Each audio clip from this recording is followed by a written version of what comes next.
दोस्तों, आज हम जा रहे हैं एक बहुत ही पवित्र यात्रा धाम डाकोर। अहमदाबाद से हमने हमारी जर्नी स्टार्ट की है। हैप्पी जर्नी व्लॉग्स, उसमें ये हमारी जर्नी डाकोर तक है। यहाँ से 70 किलोमीटर्स डाकोर है।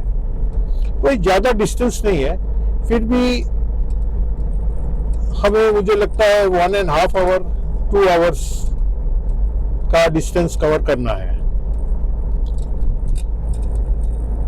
मैंने सुना है कि 12 से 4 टेम्पल क्लोज होता है, 12 to 4, और 4 सवा 4 बजे आरती का टाइम है वहाँ। तो अभी बज रहे हैं अराउंड 3:30, तो मुझे लगता है कि मैं 5:30 तक वहाँ टेम्पल में प्रीमाइसिस में एंटर हो जाऊंगा। तो चलते हैं और आपको भी दर्शन करवाते हैं आज रणछोड़ राय जी के। उसके साथ साथ मैं आपको मंदिर का इतिहास के ये मूर्ति जो है कहाँ से आई, भक्त बोडाना, उनके बारे में कुछ बताऊंगा। डाकोर का नाम डाकोर क्यों है ये भी बताऊंगा। तो काफी सारी इंटरेस्टिंग बातें बताऊंगा। तो चलते हैं।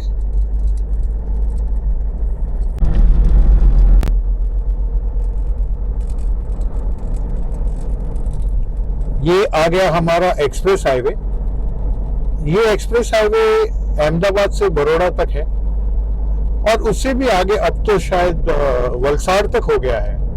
हाँ, पिछली बार जब हम आगे शिरडी गए थे तब वलसाड़ तक हमने इसी एक्सप्रेस हाईवे को फॉलो किया था। यहाँ मुझे नडियाद का कट लेना है आगे, और उस नडियाद के कट से फिर मैं डाकोर की तरफ जा पाऊंगा। एक्सप्रेस हाईवे बहुत ही अच्छी कंडीशंस है।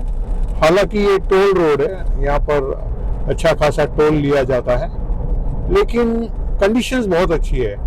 यहाँ पर ड्राइव करने का मजा ही कुछ और है।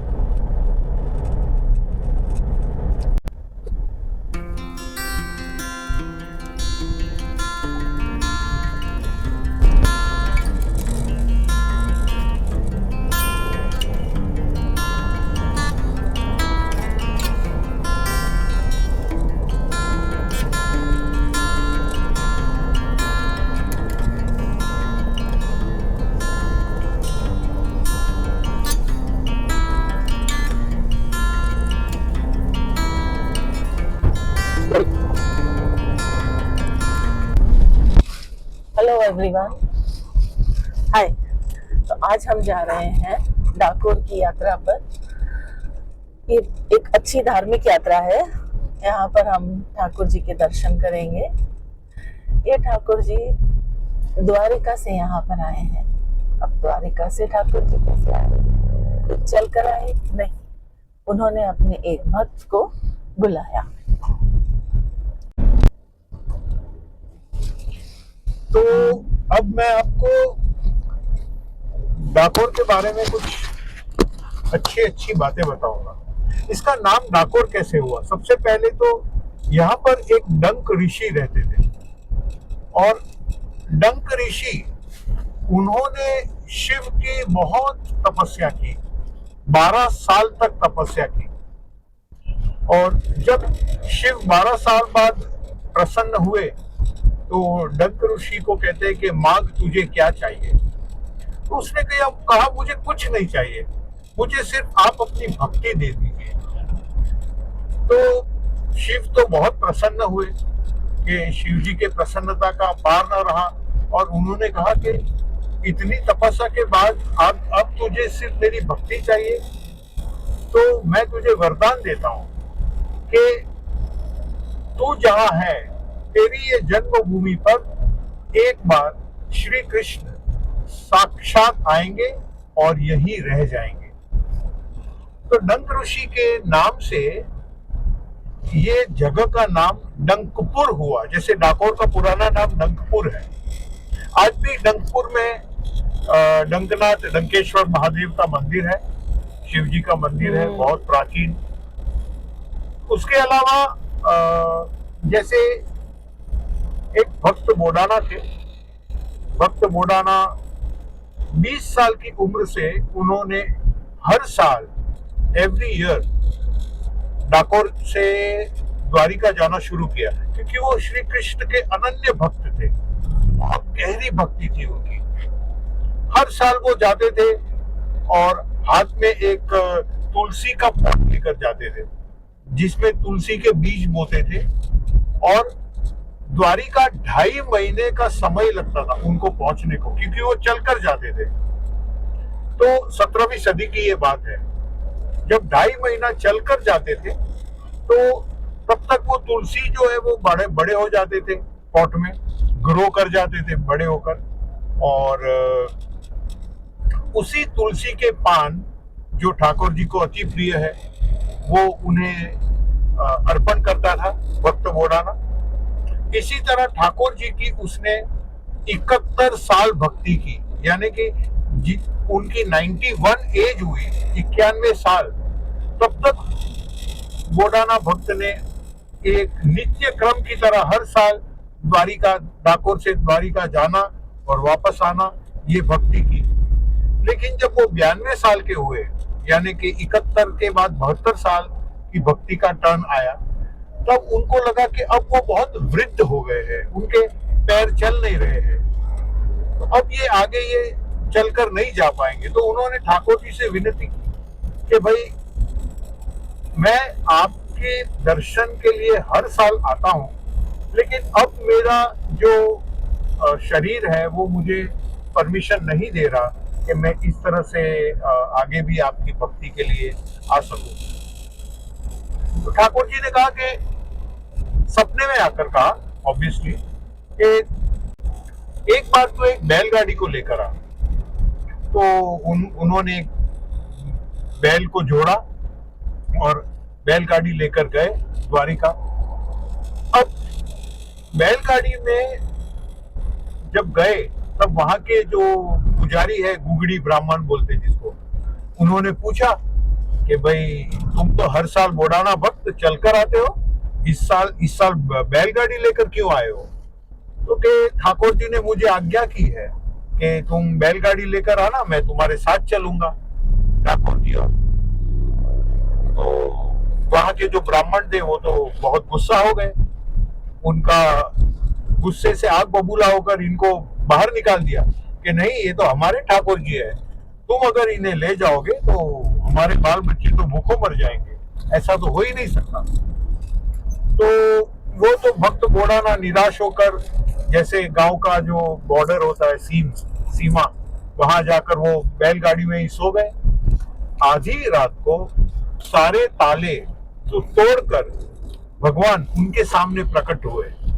श्री कृष्ण साक्षात पूर्ण पुरुषोत्तम के दर्शन हुए और उन्हें कहा कि मैं तेरे साथ चलने के लिए तैयार हूं, इसके पहले कि यहाँ कोई आ जाए, चलो यहाँ से हम 9, 2, 11 हो जाते हैं। तो भक्त बोडाना ने कहा ठीक है। अब धीमे धीमे उनका जो टूटा फूटा बैलगाड़ी था वो चलाने लगे, लेकिन सुबह होते होते तो अभी तो सिर्फ द्वारिका के बॉर्डर तक ही पहुंच पाए। तो भगवान श्री कृष्ण ने कहा कि तू थका हारा है, तू एक काम कर, तू पीछे सो जा, तू थका हारा है तो बैलगाड़ी मैं चला लेता हूँ, पीछे जाकर तू सो जा। ऐसा कहा तो उन्होंने अग्री किया, और जब वो आंख उनकी खुली सोकर उठी कि अब तो वो द्वारिका से निकले थे लेकिन सीधा डाकोर के बॉर्डर पर आ गए। उन्होंने पूछा ये कहाँ आ गए? तो कि ये द्वारिका के बॉर्डर पर आ गए, और वहां पर एक नीम का पेड़ था। भगवान ने, श्री कृष्ण भगवान ने वहां पर एक नीम के पेड़ की एक डाल को तोड़ा और उससे वो दातुन करने लगे और कहा जा तू अब सबको बोल कि मैं यहाँ आया हूँ और मेरी विधिवत यहाँ स्थापना करे, इस गांव में मैं हमेशा के लिए रहने वाला हूँ। इस तरह भगवान श्री कृष्ण डाकोर पधारे। आज भी वो जो नीम का पेड़ जो मैं आपसे बात कर रहा था अभी, वो जो भगवान श्री कृष्ण ने उसमें से एक डाल तोड़ी थी वो अभी भी मौजूद है। पूरा नीम का पेड़ कड़वा है, लेकिन उसमें जो डाल है वो मीठी है। वो अभी भी ये चमत्कार आप देख सकते हैं। और फिर जो गुगड़ी ब्राह्मण थे वहां पर, वो पीछा करते करते यहाँ तक आ गए। तो मोड़ाना भक्त ने, वहां पर गोमती तालाब है, गोमती तालाब में एक जगह है, वहां पर श्री कृष्ण के स्वरूप को छुपा दिया। तो गुगड़ी ब्राह्मण तो ढूंढते ढूंढते उनको पहुंच गए। उनको तो पता था कि मोड़ाना भक्त तो 71 साल से आते हैं और यही है जो हमारे भगवान को हमसे छीन कर ले गए हैं।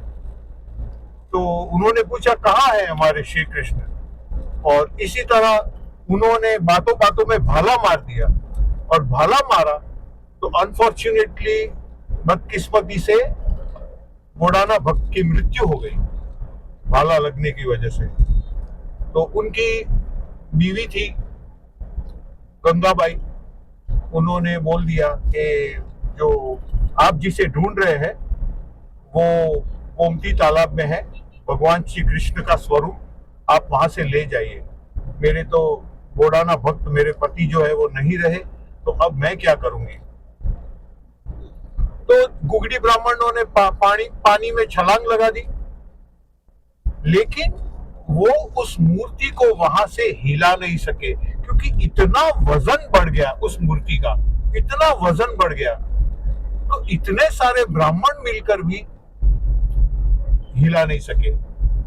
तो वो तो फिर निराश हो गए कि हम तो, ये कृष्ण भगवान ने तो हमसे कुछ छल कपट किया है, ये तो हम हिला ही नहीं सकते मूर्ति को। तो उन्होंने वहां से निकल कर आए, तब भगवान श्री कृष्ण ने सपने में आकर गंगाबाई को कहा कि तू उन्हें बोल कि मेरे वजन का सोना मैं आपको देती हूं, अगर ये तुम्हें मंजूर है तो तुम लौट जाओ। तो वो तो गुगड़ी ब्राह्मण जो है, वो वहां के ब्राह्मण जो है वो खुश हो गए कि इतना सारा सोना हमें मिलेगा, तो इससे तो हमारी 7 पुश्तें जो है बैठे बैठे खा सकती है। तो उन्होंने मंजूर कर दिया। तो जैसे ही वो वजन करने लगे, वहां पर एक तुला है, और तुला में वजन करने लगे, तो भगवान श्री कृष्ण ने अपना वजन घटा लिया, कम कर दिया। और एक तो गंगाबाई के पास इतना सोना ही नहीं था, उनके पास तो सिर्फ एक नाक की चुन्नी थी, और नाक की चुन्नी के वजन बराबर सोना उन्होंने वहां पर तुला में रखा। नाक की चुन्नी के वजन बराबर सोना उन्होंने वहां तुला में रखा, और साथ में एक तुलसी पत्र रखा, और भगवान का वजन वहां पर उतना हल्का हो गया। तो गुगड़ी ब्राह्मण फिर से ऐसा कहने लगे कि ये तो फिर से हमारे साथ छल कपट हुआ, अब इतने इतने से सोने के साथ हम अपना गुजारा कैसे करेंगे,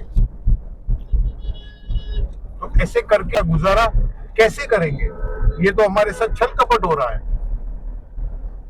तो ऐसा कहकर वो फिर से आपस में बातें करने लगे। तो भगवान कृष्ण वहां पर प्रकट हुए और उन्होंने कहा कि मैं आपको एक और वरदान देता हूं, आप जाइए और वहां पर जो गोमती तालाब है द्वारिका में, वहां आप आज से सिर्फ 6 महीने बाद पूर्णिमा के दिन जब आप उसमें से खोद काम करके निकालेंगे, तब यहाँ जैसी ही मूर्ति वहां आपको मिल जाएगी, और उसकी आप सेवा अर्चना करना, उस मूर्ति की स्थापना करना, तो आपका काम हो जाएगा।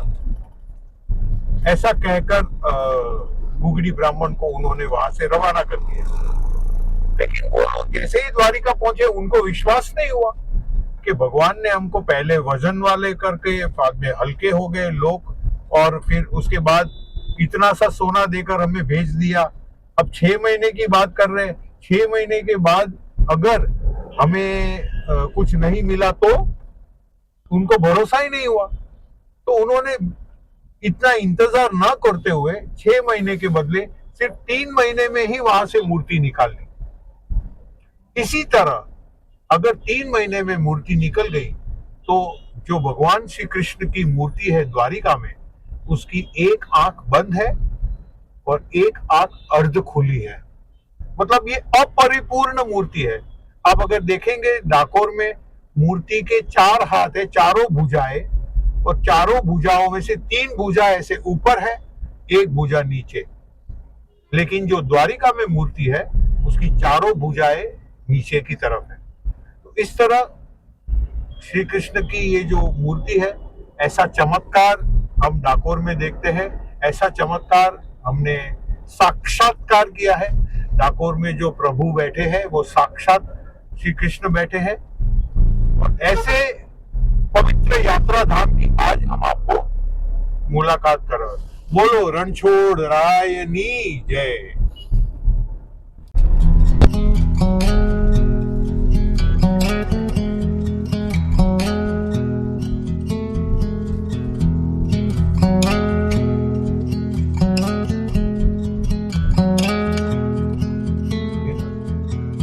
If we tried it, we can make it. But don't we ever just take some chances and stop your thinking and start your living. Get your shoes on, we're going dancing.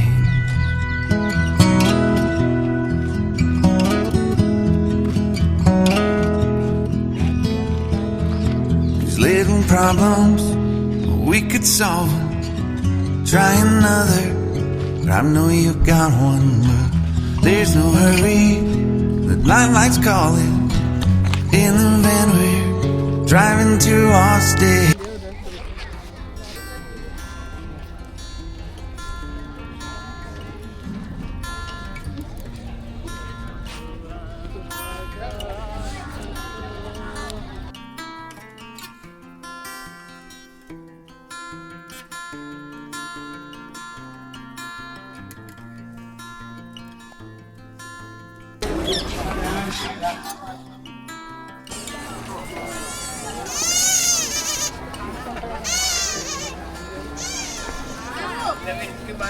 આવા નહીં કાઢવાના આવા થઈ ગયું એમ સાહેબ વીરે આવા તો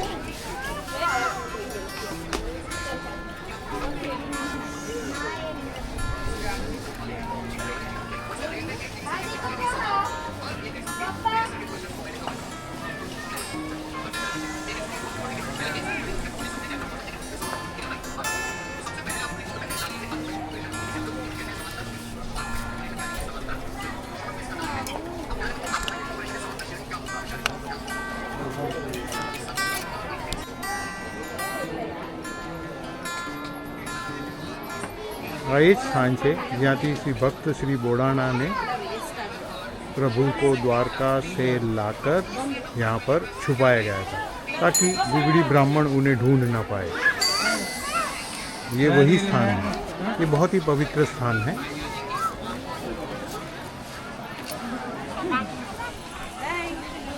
यहाँ से आप मंदिर के गुंबज भी देख सकते हैं। ये वो पवित्र गोमती घाट। वैसे बहुत सारी एक्टिविटीज़ इसमें बोटिंग और वो सब होता था, पर फिलहाल ये एक्टिविटी बंद कर दी गई है।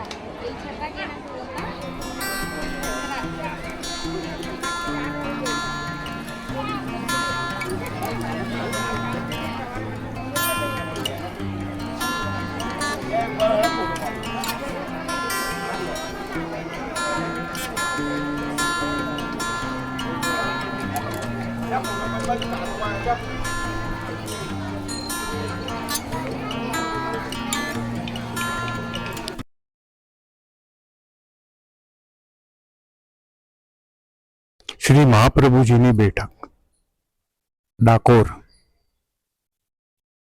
વહાલા વૈષ્ણવો, આજે અમે પહોંચ્યા છીએ ગોમતી તળાવને કાંઠે શ્રી મહાપ્રભુજીની બેઠક જોવા, જે ડાકોર ખાતે સ્થિત છે। ચલો અમે પણ દર્શન કરીએ અને તમને પણ દર્શન કરાવીએ।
भूपेश कुमार जी।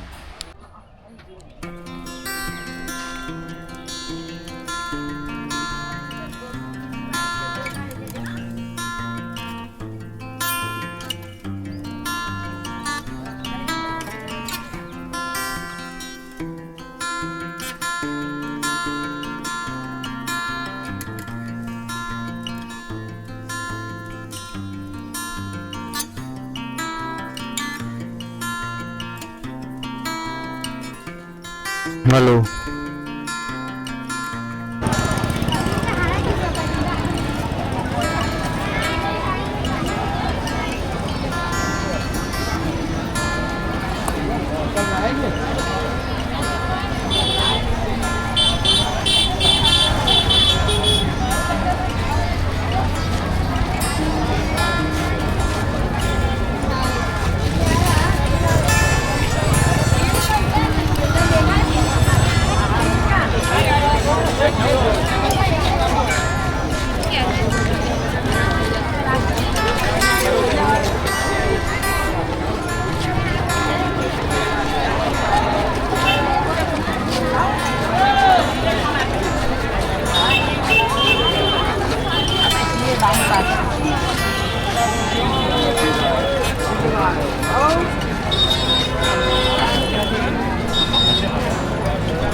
मियाँ मुकी दे।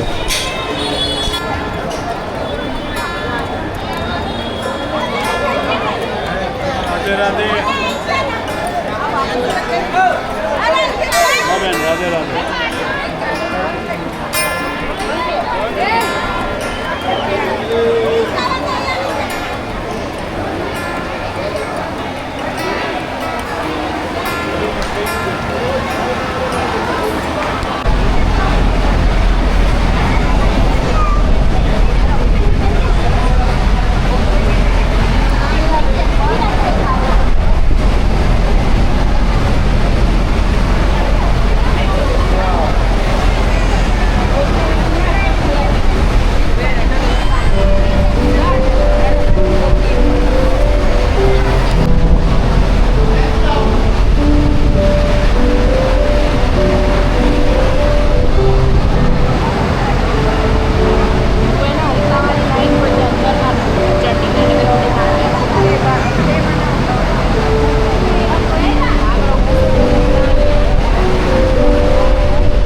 10 એ આપો ભગવાનને ચડાયેલું છે.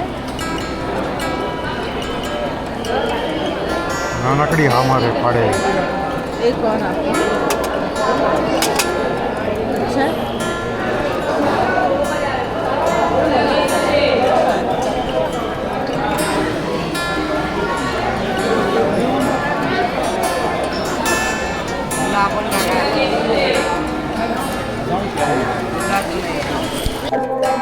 દર્શન ગજાજીના ડાકોર મંદિર.